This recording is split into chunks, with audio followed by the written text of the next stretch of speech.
Paper फाटू शकतो, paper ओला होऊ शकतो, पण पेपर हा सुतळी बाम सारखा फुटू सुद्धा शकतो।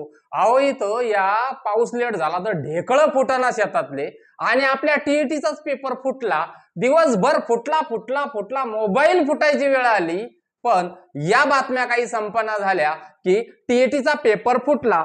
या सगळ्या ज्या बातम्या आहेत सर, या सगळ्या बातम्या आपल्यावर येऊन धडकल्या आणि महाराष्ट्र राज्य परीक्षा परिषदेला पत्र काढावं लागलं। नोट्स कमी वाचल्या पण हे पत्र जास्त वेळेस वाचलं गेलं। त्या पत्रामध्ये काय सांगितलं बघतो की आपली जी परीक्षा आहे ही तुर्तास काय केलेली आहे, थांबवलेली आहे। म्हणजे ती होणार आहे का, होणार आहे, कधी होणार आहे हे पण मी तुम्हाला आता निश्चित रूपाने पुढे सांगणार आहे। बरं आता हे पेपर फोडणारे आहेत कोण हे जरा लक्षात घ्या। पेपर फोडणारा आला हरियाणातून आणि बिहार मधून, इथं महाराष्ट्रात कोणीच नव्हते। म्हणजे अहो आपण एखाद्या शहरामध्ये जर गेलो ना तर आपल्याच नातेवाईकाचं घर आपल्याला याला त्याला विचारत जावं लागतं, लोकेशन पाठवावं लागतं, सगळ्या काही गोष्टी कराव्या लागतात।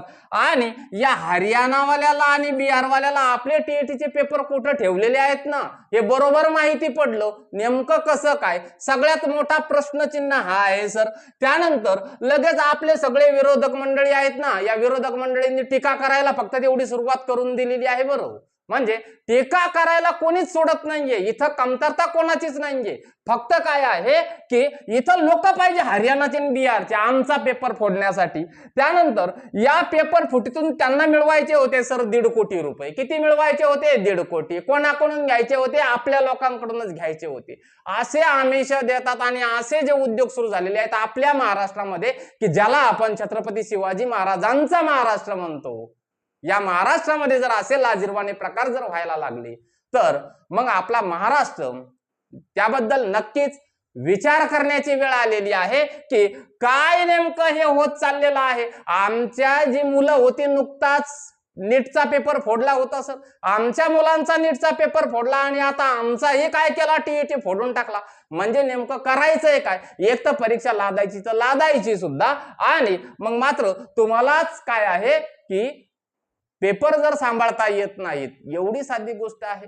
म्हणजे आपल्या ज्या ज्या वेळेला इलेक्शनच्या ड्युट्या लावतात ना सर, कधी कधी आपल्याला बूथ असेही मिळतात की त्याला आतूनही कडी नसते, एवढं भलं मोठं साहित्य घेऊन शिक्षक बांधव आमचे गेलेले असतात, त्यातला एक कागद माणूस हरपू देत नाही। एक कागद, सगळे कागद आपण जमा करतो आणि सगळे कागद जपण्याची जर ताकद शिक्षकात आहे तरी सुद्धा त्याची पात्रता पाहिजे।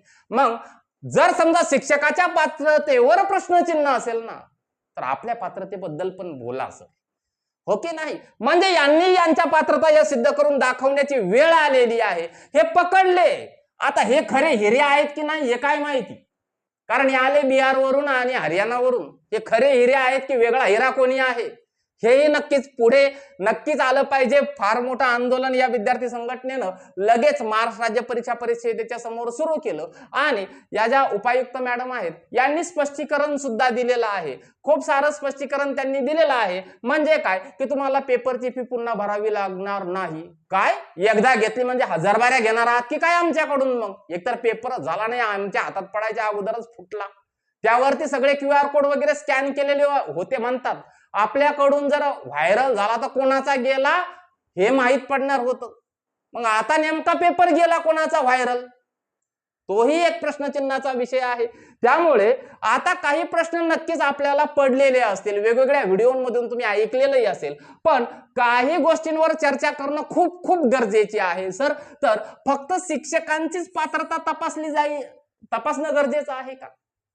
इथे ज्या जे काही घटक आहेत यांची पात्रताही तपासणं गरजेची आहे, कारण यामध्ये आम्हाला तुम्ही आमच्यावरती जो काही पात्रतेचा विषय लादलेला आहे, मग या वेळेला इथं सर्वोच्च न्यायालयाने काहीतरी सुनावणं गरजेचं आहे की नाही? सर्वोच्च न्यायालयाने सुनावणं गरजेचं आहे। कुणाला? तर राज्य शासनाला सुनावणं गरजेचं आहे, त्यानंतर परीक्षा परिषदेला सुनावणं गरजेचं आहे। अहो रस्त्यावरचे ATM रात्रभर उघडे असतात, ते फुटत नाहीयेत आजकाल, आणि पेपर फुटायला लागले जसे काय रस्त्यावरती मांडलेले होते। त्यानंतर शिक्षकाच्या मानसिकतेचा छळ, एवढे दिवस म्हणजे रात्री 3-3 वाजेपर्यंत आमचे शिक्षक बांधव भगिनी जागलेले आहेत, त्यांच्या मानसिकतेचा कोणी विचार करेल का? म्हणजे पेपर आम्ही नंतर घेणार आहोत हे तुमचं ठीक झालेलं आहे, पण यांनी डोळे फोडलेले आहेत, यांनी जनगणना केलेली आहे, दिवसभर उन्हातानात जनगणना करायची, रात्री यायचे, व्हिडिओ पाहायचे, किती वाजेपर्यंत, 3-3 वाजेपर्यंत व्हिडिओ पाहिलेले आहेत. आणि हे करत असताना आमच्या बऱ्याचशा महिला भगिनींना कदाचित त्या वेळेमध्ये खिचडी टाकावी लागली असेल, कारण आपला स्वयंपाकाचा वेळ वाचून मी अभ्यास केला पाहिजे. कुटुंबाला त्यावेळेला मॅनेज करावं लागलं असेल, इकडे तिकडे कोणी फिरायला गेलं नसेल, कारण आमची काय आहे, टीईटी परीक्षा आहे. आणि मग ह्या मानसिकतेच्या छळाची भरपाई आपल्याला देणार कोण, हा मोठा प्रश्न आहे की नाही. त्यानंतर आपला जो काही आता पुढे जाणारा वेळ आहे, किंवा एवढा वेळ आपण जो काही दिला होता, या वेळेची भरपाई कोण करून देणार आहे. बऱ्याचशा शिक्षक बांधवांनी खरोखर मनावरती घेतलेलं होतं. आपल्यावरती लादलं ना, तर शिक्षक बांधव आमचे असे आहेत, लादलेली गोष्ट स्वीकारतातच स्वीकारतात. आणि हे स्वीकारलं आणि यासाठी तयारी सुद्धा सुरू केली. तयारी सुरू झाल्याच्या नंतर सगळी तयारी पूर्ण झाली, हॉल तिकीट काढले, आता उद्या मला परीक्षेला जायचं आहे, एकदा माझ्यावर लादलेलं जे काही टीईटी पात्रतेचं जे काही भूत आहे ते मला उतरवायचं आहे, मी सिद्ध करून दाखवणार आहे की मी पात्र आहे. यासाठी माझा प्रत्येक बांधव तयार झालेला होता. आणि आता पुन्हा काय करायचं आहे की त्याने पुन्हा वाट पाहायची आहे. कशाची? टीईटी तुम्ही डिक्लेअर करणार आणि मग त्यावेळेला आम्ही परीक्षा देणार आहोत याची. या सगळे जे काही आहेत हे प्रश्नचिन्ह नक्कीच इथं उपस्थित होतात. बघा आता पुढे काय करायचं, हे दिवसभर तुमच्या डोक्यामध्ये सारखं सारखं व्हिडिओ ऐकून ऐकून तुम्हाला इरिटेट झाला असेल सर या प्रश्नांबद्दल. पण आता पुढे काय करायचं, परीक्षा नेमकी कधी होऊ शकते. आताच ज्या उपायुक्त मॅडम आहेत, या उपायुक्त मॅडमने असं सांगितलं की पुढची तारीख आम्ही 1 ते 2 दिवसामध्ये डिक्लेअर करणार आहोत. तरी सुद्धा त्यांना काही गोष्टीचा विचार करावा लागणार आहे. लगेच 5 जुलैला परीक्षा घेणं शक्य नाहीये, कारण 28 जुलैचा पेपर काय झालेला आहे, नुकताच फुटलेला आहे आता तो सुतळी बॉम्ब सारखा. त्यानंतर 5 जुलै पर्यंत यांना नवीन पेपर तयार करता येणार आहे का? अजिबात तयार करता येणार नाही. म्हणजे इथं आपला पेपर होणार आहे का? नाही, कारण ही रविवारी आहे 5 तारीख आणि लगेच आहे, त्यामुळे होणं शक्य नाहीये. 12 जुलै पासून सर 17 जुलै पर्यंत एमपीएससी ग्रुप सी चे पेपर होणार आहेत. म्हणजे 12 जुलैला रविवार आहे, एमपीएससीचा पेपर आहे. टीईटीच्या पेपरसाठी एमपीएससीचा पेपर कॅन्सल करणार नाहीत सर. म्हणजे 12 जुलैला तुमचा पेपर नक्कीच होणार नाहीये. 19 जुलै हा रविवारचा दिवस एक खाली आहे. फक्त आता यांनी यांची पात्रता दाखवून चांगल्या पद्धतीचा पेपर तयार करून तो चांगल्या पद्धतीनं सुरक्षित ठेवून आमच्यापर्यंत कमीत कमी 19 जुलैला त्यांनी हातात पोहोचवला पाहिजे, तर 19 जुलैला परीक्षा होऊ शकते. त्यानंतर 26 जुलैला जी काही सेटची एक्झाम आहे महाराष्ट्र शासनाची ती होणार आहे सर. आपल्याला जुलै महिन्यामध्ये फक्त एकच तारीख खाली आहे, ती म्हणजे 19 जुलै. आणि जर आपला पेपर 19 जुलैला नाही झाला तर पेपर थेट कधी होऊ शकतो, ऑगस्ट महिन्यामध्ये 2 तारखेला किंवा 9 तारखेला पेपर होऊ शकतो. या पुढच्या तारखेला तर निश्चितच होणार नाहीये. म्हणजे आपला पेपर एक तर 19 जुलैला होईल किंवा 2 ऑगस्टला किंवा 9 ऑगस्टला आपला पेपर हा होऊ शकतो. हे झालं परीक्षा कधी होईल यापैकीच एखादी तारीख निश्चित रूपाने असणार आहे, कारण या 5 जुलैला घेणं शक्य नाही. 12 जुलैला एमपीएससीचा पेपर आहे, 26 जुलैला सेटचा पेपर आहे. आणि शक्यतोवर रविवारच्या दिवसालाच सेंटर काय करता येतात त्यांना मिळत असतात, कारण त्या कॉलेजला तर सुट्टी देता येणार नाही. सध्या तर सगळे जे काही कॉलेजेस आहेत, स्कूल आहेत ते सुरू झालेले आहेत. बघा काहींना प्रश्न पडेल की आम्ही जे भरलेले फॉर्म होते त्या भरलेल्या फॉर्मचं काय, तर भरलेले फॉर्म जे आहेत ते भरलेले फॉर्म ॲज इट इज विचारात घेतले जाणार आहेत. फक्त इथं आपलं काय होऊ शकतं, हॉल तिकीट बदलणार आहे. म्हणजे आपला रोल नंबर जो आहे तो निश्चितच बदलणार आहे. त्यानंतर त्यामुळे परीक्षा केंद्र बदलेल का? हो, निश्चित रूपाने तुमचं परीक्षा केंद्र यावेळेस जे आलं होतं ते पुढच्या परीक्षेला निश्चितच नसणार आहे. पण जिल्हा केंद्र तर तेच असणार आहे. जिल्हा केंद्र कुणाचं बदलणार नाही, कारण आपण जो काही भरलेला फॉर्म आहे त्यामध्ये आपलं जिल्हा केंद्र तेच दिलेलं आहे. फक्त तुमचं काय बदलू शकतं, तर तुमचं जे काही मिळालेली तुम्हाला स्कूल आहे यावेळेस ते पुढच्या वेळेस बदलू शकते. त्यानंतर पुढचे काही गोष्टी आहेत. अभ्यासाचं काय? मग आता काही जणांचा अभ्यास पूर्णपणाने झालेला होता, त्यांना 100% कॉन्फिडन्स आला होता की मी आता पात्र होऊ शकतो. हा कॉन्फिडन्स आला होता.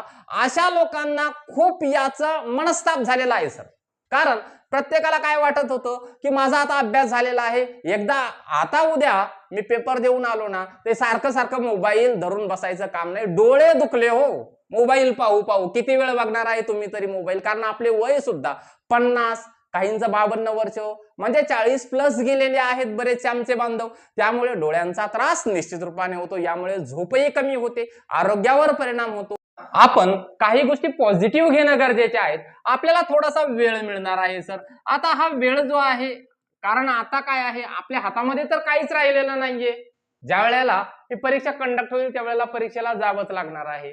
म्हणजे आपण पूर्ण अभ्यास बंद करायचा का मग? तर नाही करायचा. ज्यांचा अभ्यास झालेला आहे, ज्यांची मानसिकता बनलेली होती, तर यांनी थोडं थोडं रिव्हाइज करणं खूप गरजेचं आहे. पण मात्र काही शिक्षक बांधवांनी काय केलं होतं, काही कारणास्तव थोडीशी लेट सुरुवात केलेली होती, यांना ही सुवर्ण संधी आहे.